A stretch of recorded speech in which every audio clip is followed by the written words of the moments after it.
एक बार भगवान शिव और माँ पार्वती कैलाश पर्वत पे बैठे हुए थे और माँ पार्वती भगवान शिव से कहती हैं कि मनुष्य कितना खुश होता है और सभी कर्म अपने करता रहता है।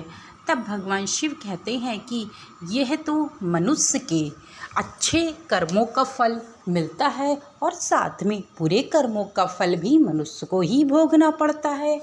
तब माँ पार्वती कहती हैं कि सभी मनुष्य तो अच्छे ही कर्म करते हैं, बुरे कर्म कौन करता है। तब भगवान शिव कहते हैं कि हे देवी, तुम इस बात को लेके इतनी चिंता में मत हो, मैं तुम्हें बताऊंगा एक कहानी के माध्यम से, एक कथा के माध्यम से। हे देवी, आप जिस बात को लेके इतनी चिंतित हैं कि मनुष्य के कर्म जो होते हैं वे कैसे करता है, तो चलिए बताना शुरू करते हैं आपको एक कहानी के माध्यम से। एक गांव में रामलाल नाम का एक व्यक्ति रहा करता था। उसकी पत्नी का नाम शांति था। दोनों ही बहुत खुशीपूर्वक रहते थे। रामलाल जो था वह बहुत गरीब था। उसके पास दोनों समय के लिए भोजन के लिए भी कुछ खाने को कभी कभी नहीं होता था। वह एक फैक्ट्री में काम किया करता था और रामलाल के 2 बच्चे भी थे। दोनों ही बच्चे बहुत शीतलता और बहुत अच्छे स्वभाव के थे, बहुत संस्कारी थे। तब रामलाल एक फैक्ट्री में नौकरी किया करता था। उसकी मुश्किल से सैलरी 5,000 रुपये हुआ करती थी और उसकी जो पत्नी थी शांति, वह भी बहुत ज़्यादा सरल स्वभाव की थी और जितना था उसी में अपना गुजारा किया करती थी। रामलाल अपनी पत्नी को खुशी देखकर बहुत खुश हो जाया करता था।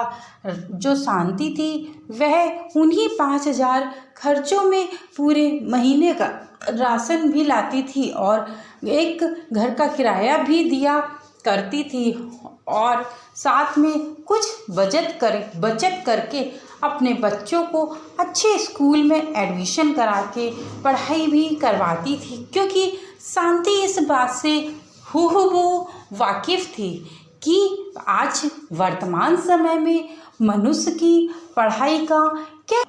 जो रामलाल था वह अपने जीवन से बहुत खुश था। उसकी जो पत्नी थी वह भी बहुत खुश थी। अपने बच्चों को पढ़ा लिखा कर एक अच्छा इंसान और बड़ा आदमी बनाना चाहती थी, जिससे उसके जीवन में कोई भी दिक्कतों का सामना उसके बच्चों को ना करना पड़े। ऐसे ही समय बीतने लगता है। कुछ समय के बाद बच्चों की स्कूल की छुट्टियां हो जाती हैं और स्कूल में पढ़ते हुए बच्चों के बहुत सारे दोस्त भी बन जाते हैं, जो कि बहुत अच्छे घर से हुआ करते थे।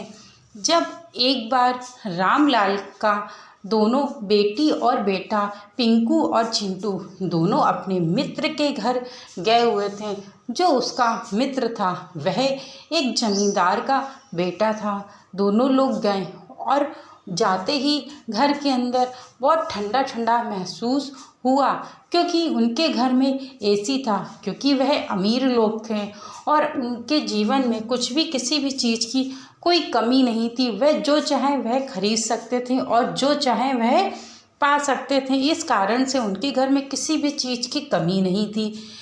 वहाँ खेलने के बाद जैसे ही बच्चे अपनी मम्मी के पास यानी कि घर वापस आते हैं, तब वह अपनी माँ से कहते हैं कि माँ, मैंने अपने मित्र के घर में देखा पूरा घर बहुत ठंडा था। हमारे घर में तो कितनी गर्मी होती है और हमारा घर इतना गर्म क्यों रहता है। उनके घर में तो इतनी बड़ी एसी लगी हुई है, हमारे घर में तो ऐसा कुछ भी नहीं है। यह सब बातें सुन करके उसकी माँ कहती है कि हे बेटा, वो लोग बड़े घर के लोग हैं, जमींदार का बेटा है, उनकी और हमारी बराबरी क्या है, और उनकी और हमारी बराबरी कहीं भी किसी भी तरह से नहीं की जा सकती है।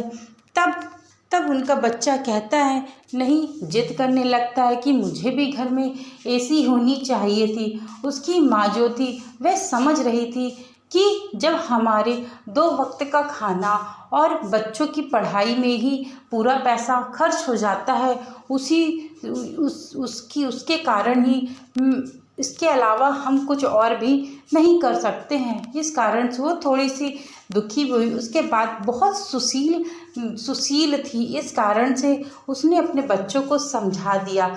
बच्चे समझने के बाद जैसे ही उसके पिताजी रामलाल आते हैं और वह भी उनसे भी उनके बच्चे कहते हैं कि देखो, मैं अपने मित्र के घर गया था, वहाँ पे एसी लगी हुई थी और बहुत ठंडक लग रही थी और बहुत ठंडा ठंडा महसूस हो रहा था। तब रामलाल कहता है कि बेटा, मेरे घर में इतना नहीं है, लेकिन हाँ, अगर भगवान की, भोले बाबा की इच्छा हुई तो ज़रूर से ज़रूर तुम्हारे घर में भी सब कुछ होगा, हमारे भाग्य में भी सब कुछ होगा। इतना कह के वो दोनों बच्चे चले जाते हैं और पति पत्नी शांति और रामलाल दोनों आपस में बात करते हैं। बात करने के बाद कहते हैं कि ये हमारे बच्चे जिद कर रहे हैं, हम लोग बड़े हैं, समझ सकते हैं, लेकिन ये तो छोटे बच्चे मासूम हैं। इस कारण से ये बच्चे कुछ भी नहीं समझ सकते हैं कि क्या सही है हमारे लिए और क्या गलत है, कितनी चीज़ें हम लोग ला सकते हैं, कि क्या स्थिति हमारी है। इतना कह के दोनों पति पत्नी रात में विश्राम करने के लिए चले जाते हैं और दोनों सो जाते हैं। जैसे ही सुबह होती है तो घर पर राशन भी नहीं था। सुबह होते ही वह फैक्ट्री जाने लगता है और जो खाना बनाकर उसकी पत्नी देती है, देने के बाद कहती कि आज का राशन पूर्णतः समाप्त हो गया है, आप कृपया करके राशन आज ज़रूर लेते आइएगा। तब जो रामलाल था वह कहता है कि हाँ, आज मुझे फैक्ट्री से पैसा भी मिल जाएगा और मैं आते समय राशन लेकर के आऊँगा। लेकिन क्या पता था कि ऐसा कुछ घटित होने वाला है। जैसे ही रामलाल अपनी फैक्ट्री में जाता है और काम कर रहा होता है, वहीं दोपहर के समय फैक्ट्री में बहुत आग लग जाती है और हाहाकार मच जाता है कि भागो भागो, आग लग गई, भागो भागो, फैक्ट्री में आग लग गई है। इतना दृश्य देख करके बहुत सारे लोग बहुत चिंतित हो जाते हैं और बहुत घायल भी हो जाते हैं, बहुत सारे लोगों की मृत्यु भी हो जाती है। इतना कहकर वह दोनों वहाँ से फिर बड़ी मुश्किल से रामलाल वहाँ से बाहर निकल पाता है। जैसे ही वह बाहर निकलता है, दौड़ करके अपने घर पहुँचता है और देखता है, उसकी पत्नी कहती है कि अरे, आज तुम इतनी जल्दी आ गए, क्या सैलरी मिल गई है क्या, क्या तनख्वाह आपको मिल गई है क्या, और राशन का सामान भी आप नहीं लेके आए। फिर इतना कह के वह अपनी पत्नी को संपूर्ण कहानी बताता है कि फैक्ट्री में आज क्या क्या घटित हुआ है। इतना कह के दोनों बड़े चिंतित हो जाते हैं कि कल का राशन का क्या होगा। फिर दूसरे दिन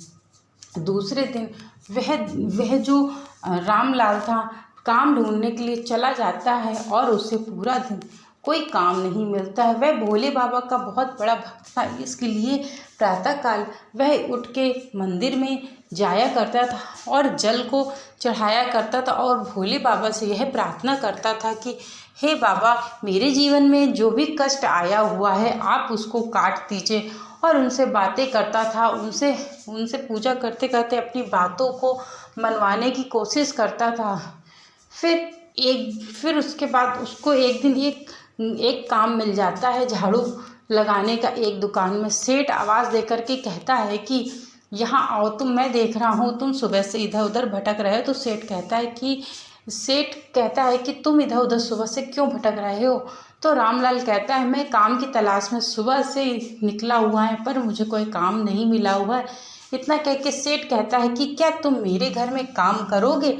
तो वह काम करने के लिए तैयार हो जाता है और कहता है कि मैं तुम्हें महीने के 2000 रुपये दिया करूँगा। रामलाल यह सोच में पड़ जाता है कि 2000 रुपये तो बहुत ही कम है, लेकिन फिर सोचता है ना से है कि कुछ तो कम से कम मिलेगा ही मिलेगा।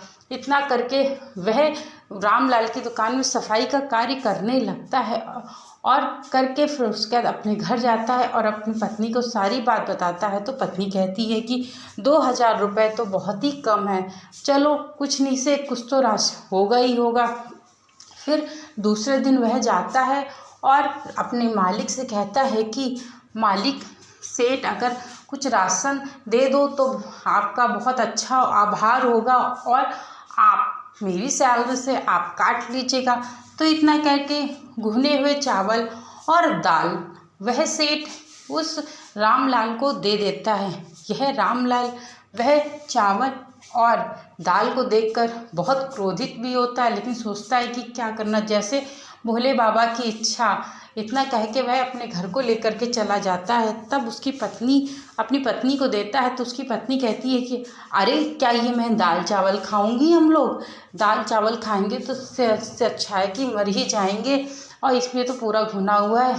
तब रामलाल कहता है जो भोले बाबा की इच्छा, जैसा उन्होंने सोच रखा होगा वह हो रहा है। तब वह अपने कार्य में लग जाता है, रेगुलर प्रातःकाल जाता है और अपने कार्य में लग जाता है। फिर उसके बाद धीरे धीरे समय बीत, इसी तरीके से 1 महीना बीत जाता है। जैसे ही 1 महीना बीतता है तो वह फिर रामलाल 1 महीने के बाद सैलरी मांगता है। तो वह सेठ 1,000 रुपये निकाल करके देता है और कहता है कि ले तेरी इतनी ही सैलरी हुई है। तब रामलाल कहता है कि इतनी कम सैलरी क्यों, मैंने तो हमारी और आपकी बात तो 2,000 रुपये की हुई थी। कहता है कि तू राशन भी तो ले गया था। तो रामलाल समझ जाता है और वह लेकर के चला जाता है, अपनी पत्नी को सारी बात बताता है। पत्नी कहती है कि कोई बात नहीं, यह साल मेरा ऐसे ही हम लोगों का बीत गया है, कल से नया साल शुरू हो रहा है और हम लोग प्रार्थना करते कि महादेव हमारे जीवन में सब कुछ अच्छा कर दें। फिर जैसे ही दूसरा दिन आता है, रात्रि में वह लोग भगवान शिव की पूजा करते हैं। सुबह से शाम हो जाती, भगवान शिव की पूजा आराधना करते हैं। तब माँ पार्वती भगवान शिव से कहती हैं कि हे प्रभु, भोला देखो हम लोगों का इंतज़ार कर रहा है, हम लोगों को उनको दर्शन देने के लिए जाना चाहिए। तब माँ पार्वती और भगवान शिव दोनों ही लोग दर्शन देने के लिए जाते हैं और जा करके उनको दर्शन देते हैं और देखते हैं कि फिर उसको भोला को दर्शन देते हैं। भोला और शांति उनके बच्चों को दर्शन देते हैं। जैसे ही दर्शन देते हैं तो वह बहुत प्रसन्न हो जाते हैं और कहते हैं कि भोला, आज तुमने मुझे पा करके बहुत बड़ा मेरे ऊपर उपकार किया है। तब भोला कहता है नहीं प्रभु, मैंने आपके दर्शन पाके मैं धन्य हो गया हूँ। इतना कह करके दोनों पति पत्नी बहुत खुश हो जाते हैं और भगवान शिव माँ पार्वती वहाँ से अंतर ध्यान हो जाते हैं। दूसरे दिन जैसे ही भोले के दरवाज़ा खटकने लगता है और कहता है, कोई आया और कहता है कि फैक्ट्री चालू हो गई है, मालिक ने बुलाया हुआ है।